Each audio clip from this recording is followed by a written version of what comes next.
Hello aspirants, welcome back to my channel. तो हम solve कर रहे थे चैप्टर 5 HC वर्मा के क्वेश्चंस और हमने चैप्टर नंबर 15 तक सॉल्व कर लिया था और आज हम लोग कंटिन्यू करेंगे क्वेश्चन नंबर 16 के साथ। तो let's start with question number 16। ये क्वेश्चन नंबर 16 भी स्यूडो फोर्स पे बेस्ड है। आपने अगर मेरी पिछली वीडियो नहीं देखी तो उसे ज़रूर देखना, उसमें मैंने स्यूडो फोर्स के पूरा कॉन्सेप्ट्स क्वेश्चंस के थ्रू समझाया है और इसी भी हम लोग देखेंगे। तो पहले मैं डायग्राम है एक क्वेश्चन में, वो डायग्राम बना देता हूँ। और अगर आपने मेरी पिछली वीडियो देखी है तो इस वीडियो को पॉज करके इस क्वेश्चन को पहले आप खुद से बनाने की कोशिश करना।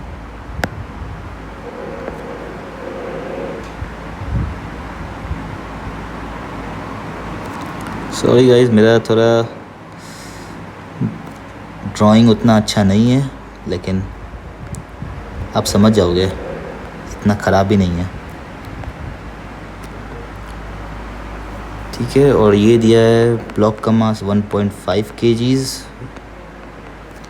और दूसरे ब्लॉक का मास है 3 kgs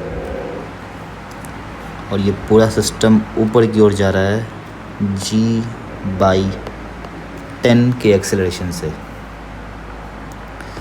चलिए हम लोग देखते हैं क्वेश्चन क्या कह रहा है। जस्ट अ सेकेंड, सॉरी, ये question number 16। Person standing on the weighing machine on the floor 15। तो ठीक है, सही है। सॉरी, हाँ सही है। मुझे लगा क्वेश्चन थोड़ा मिसप्रिंट है, but it's fine. Find the reading of the spring balance. The elevator is going up with an acceleration of g/10 and the pulley and the string are light and pulley is frictionless. ठीक है, तो मैंने बताया था जो weighing machine है वो normal reaction को मेजर करता है और जो स्प्रिंग बैलेंस है वो स्प्रिंग कांस्टेंट को मेजर करता है। ठीक है, स्प्रिंग कांस्टेंट या फिर आप टेंशन बोल सकते हो।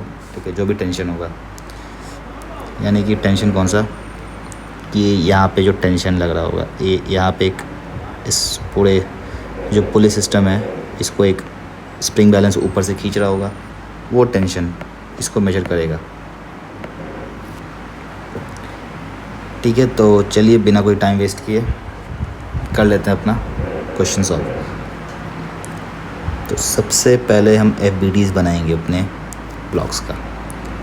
पहले 1.5 kg ब्लॉक को देखते हैं। देखिए, इसमें सबसे पहला तो ये समझिए, ये मेरा सिस्टम लिफ्ट के अंदर भी रेस्ट पे नहीं होगा। ये लिफ्ट तो मूव कर ही रहा है, लेकिन लिफ्ट के अंदर से अगर आप देखोगे तब भी ये जो पुली सिस्टम है ये आपको कुछ मूव करता हुआ दिखेगा। ठीक है, वो किस तरफ मूव कर रहा है वो हम देखते हैं। हम कुछ सपोज़ कर लेंगे कि जिस तरफ मूव कर रहा है वो, हम मान लेते हैं कि अंदर में कुछ ये ऊपर की ओर जा रहा होगा ए रिलेटिव से, और ये ब्लॉक नीचे जाएगा सेम ए रिलेटिव से। ठीक है, चलिए अब हम FBD बनाते हैं। सबसे पहले एक कुछ वेट लगेगा 1.5 g को हम एज्यूम कर रहे हैं 10 मीटर्स पर सेकेंड स्क्वायर। फिर एक टेंशन लगेगा कुछ टेंशन T, और यहाँ पे मेरा लिफ्ट ऊपर की ओर एक्सेलरेट कर रहा है तो स्यूडो फोर्स नीचे की ओर लगेगा FP से, जिसे हम डिनोट करते हैं, and that will be equal to 1.5 g/10। और ये जो ब्लॉक है, ये जो रिलेटिव वेलोसिटी लिफ्ट के अंदर दिख रहा होगा कुछ AR से दिख रहा होगा। ठीक है, तो हम इक्वेशन ऑफ मोशन लिख देंगे summation Fy equal to MAy, और ये कितना आएगा इसे हम सॉल्व करके देखते हैं। That will be T minus 1.5 g minus 1.5/10 होगा 0.15 times g and equal to mass is 1.5 और एक्सेलरेशन मुझे नहीं मालूम, AR है। ठीक है, तो यहाँ से जो T का वैल्यू मिल जाएगा दैट विल बी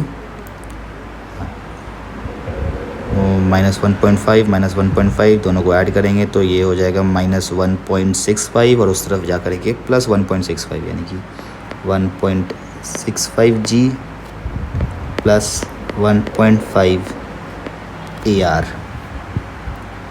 अब नेक्स्ट ब्लॉक का FBD बना लेते हैं। नेक्स्ट ब्लॉक का जो FBD होगा वो भी सिमिलर तरीके से ही बनाएंगे। एक टेंशन लग रहा होगा T, इसका एक वेट लग रहा होगा दैट विल बी 3G, फिर एक स्यूडो फोर्स लग रहा होगा FP which will be equal to 3 times acceleration G/10, और ये ब्लॉक नीचे की ओर जा रहा होगा that will B with AR। फिर हम इसके इक्वेशंस लिखेंगे तो फिर से T minus 3G minus 0.3G equal to, इस बार एक्सेलरेशन नीचे की ओर है तो माइनस लगाएगा, -m इंटू AR। ये माइनस साइन क्योंकि नीचे की तरफ है इसलिए नेगेटिव साइन आ गया। नीचे की डायरेक्शन को हम लोग नेगेटिव मानते हैं अपने साइन कन्वेंशन के हिसाब से। तो यहाँ से T का वैल्यू आ गया, यहाँ से T का वैल्यू कितना आ जाएगा, this will be 3 + 0.3 that is 3.3G minus 3 AR। ठीक है, तो ये इक्वेशन नंबर 1 और ये इक्वेशन नंबर 2। अब दो इक्वेशंस, दो वेरिएबल्स, मुझे टेंशन T निकालना है। टेंशन T निकालना है, चलिए एक पेज और ऐड कर लेते हैं, स्पेस कम पड़ रहा है। ठीक है, तो देखिए कैसे होगा। अब मुझे AR को एलिमिनेट करना है। AR को एलिमिनेट करना है तो इस इक्वेशन को 2 से मल्टीप्लाई कर देते हैं तो ये भी 3AR हो जाएगा और दोनों को फिर ऐड कर देंगे तो 3AR + 3AR और -3AR वो कैंसिल आउट हो जाएगा। तो 1 टाइम्स 1 को 2 से मल्टीप्लाई करके ऐड कर दिया इक्वेशन नंबर 2 के साथ, तो ये हो जाएगा 2T + T that is 3T equal to 1.65 को 2 से मल्टीप्लाई करेंगे तो ये आ जाएगा 1.6 को करेंगे तो ये 3.3 आ जाएगा।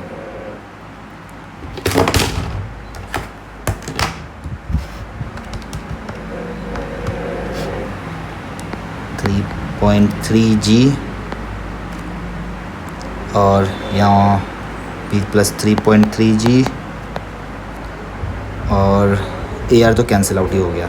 ठीक है, तो यहाँ से जब टेंशन निकालेंगे दिस विल बी 6.6G, तो टेंशन 3 से डिवाइड करेंगे तो ये 2.2G आ गया और G को मैंने 10 लिया था तो ये 22 न्यूटन्स आ गया।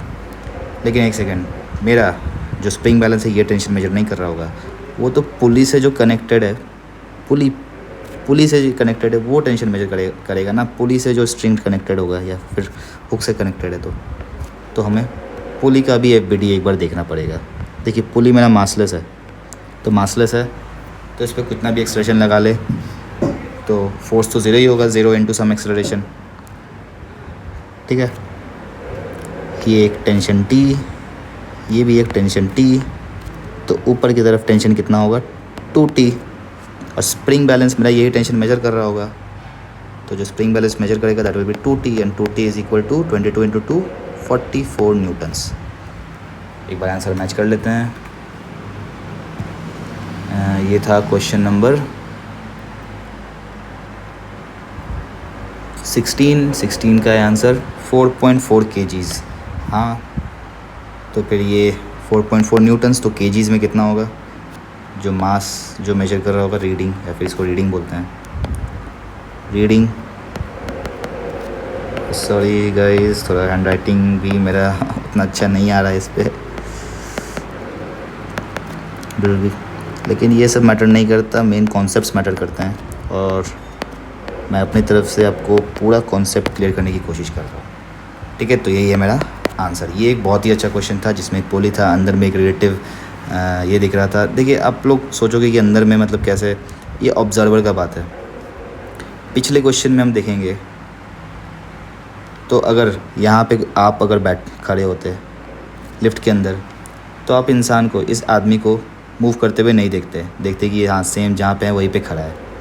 लेकिन सेम यहाँ पे अगर ऑब्जर्वर अगर आप होते तो आप देखते आपको ये तो नहीं मालूम है कि लिफ्ट ऊपर जा या नीचे जा रहा है, ये आपको मालूम नहीं चलता, लेकिन अंदर से आपको ये दिखता कि जो ब्लॉक्स है वो मूव कर रहे हैं, आपको वो दिखता, इसलिए मैंने यहाँ पे एक एक्सेलरेशन AR लिया है।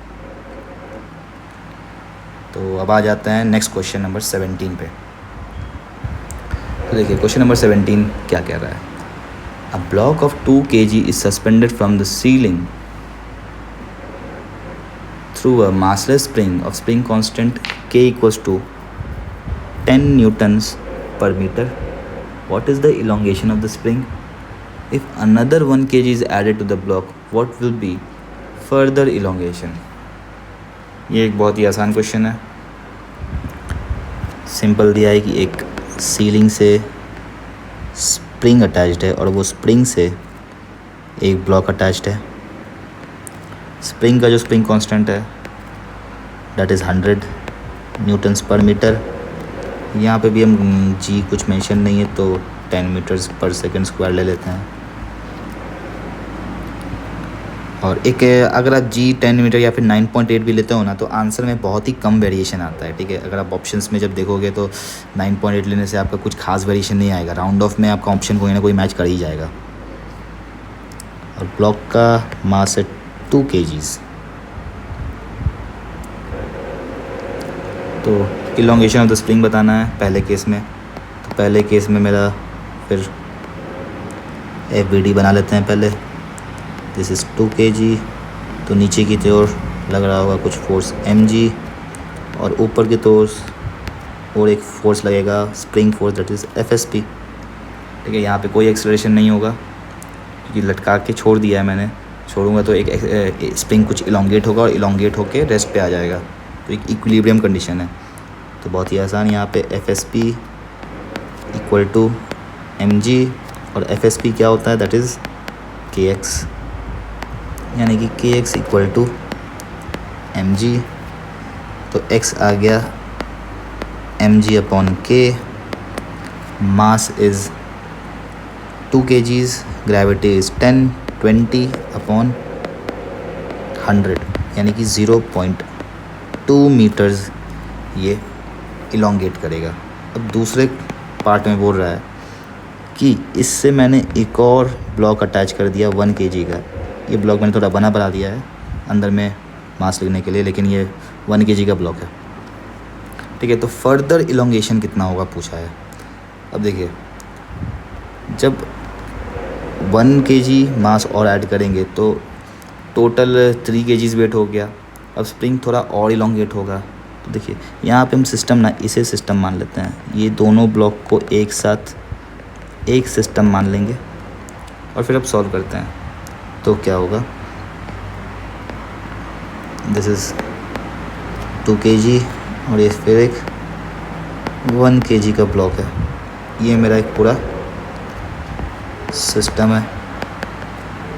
तो देखिए ये सिस्टम मेरा कुछ पे एक वेट लग रहा होगा, वो कितना होगा, वेट टोटल 3 Gs, ठीक है। एक 2 kg और एक 1 kg का टोटल वेट ऑफ सिस्टम कितना 3 kg हो गया, तो 3G, ठीक है। और फिर से ऊपर में एक स्प्रिंग फोर्स लग रहा होगा FSP।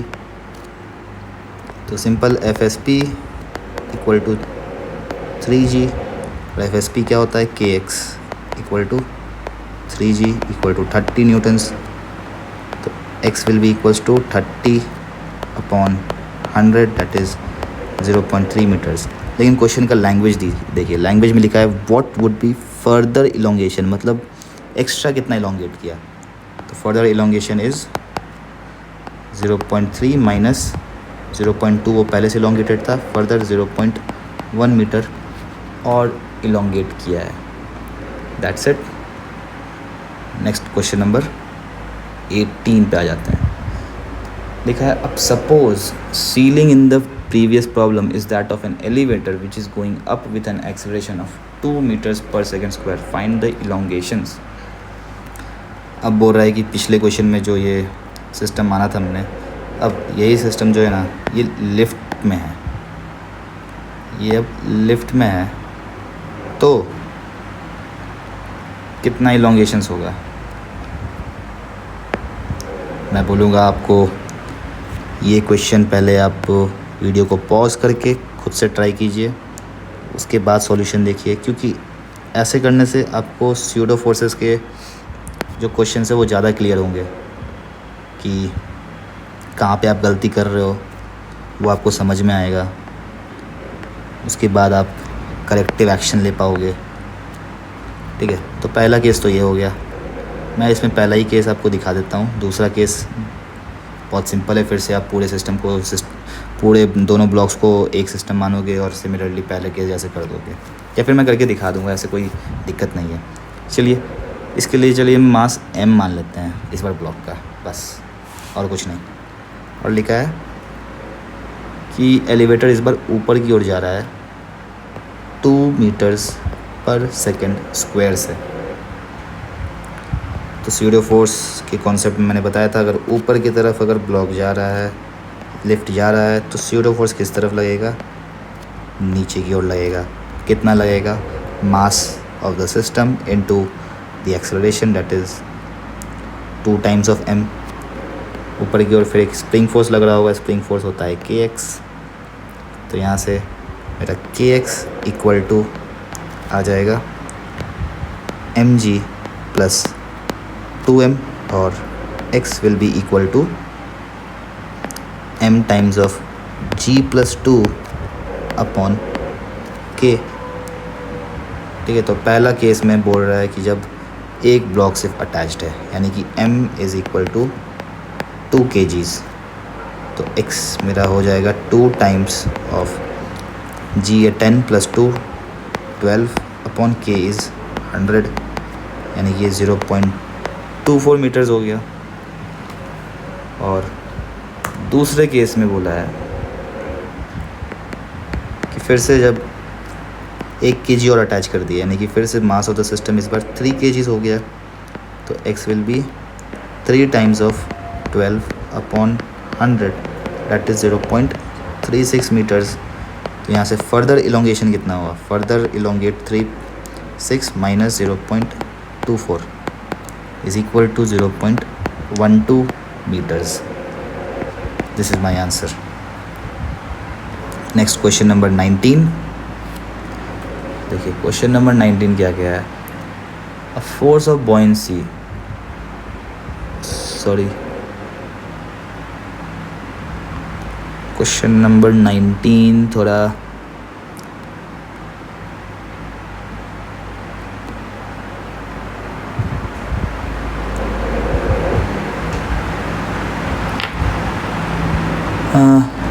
क्वेश्चन नंबर 19 गाइस थोड़ा मिसप्रिंट है, तो एक काम करते हैं, अभी हम यहीं तक रहने देते हैं सॉल्यूशंस को। इसके आगे फिर मैं क्वेश्चन नंबर 19 नेक्स्ट वीडियो में पोस्ट करूँगा उसका सॉल्यूशन। थोड़ा मुझे ये क्वेश्चन फिर से PDF में डालने होंगे। तो दैट्स इट गाइस, आज के लिए इतना ही। फिर से मिलते हैं हम लोग नेक्स्ट वीडियो में। मैं आशा करता हूँ आपको ये वीडियो पसंद आया होगा। अगर पसंद आया होगा तो please share it with your friends, like it, subscribe it. कोई डाउट है तो please comment on the video. And एक टेलीग्राम चैनल भी है, उसे आप ज्वाइन करो। ये सारे जो सॉल्यूशंस है मैं पूरा होने के बाद अपने उस टेलीग्राम चैनल पे पोस्ट भी करता हूँ।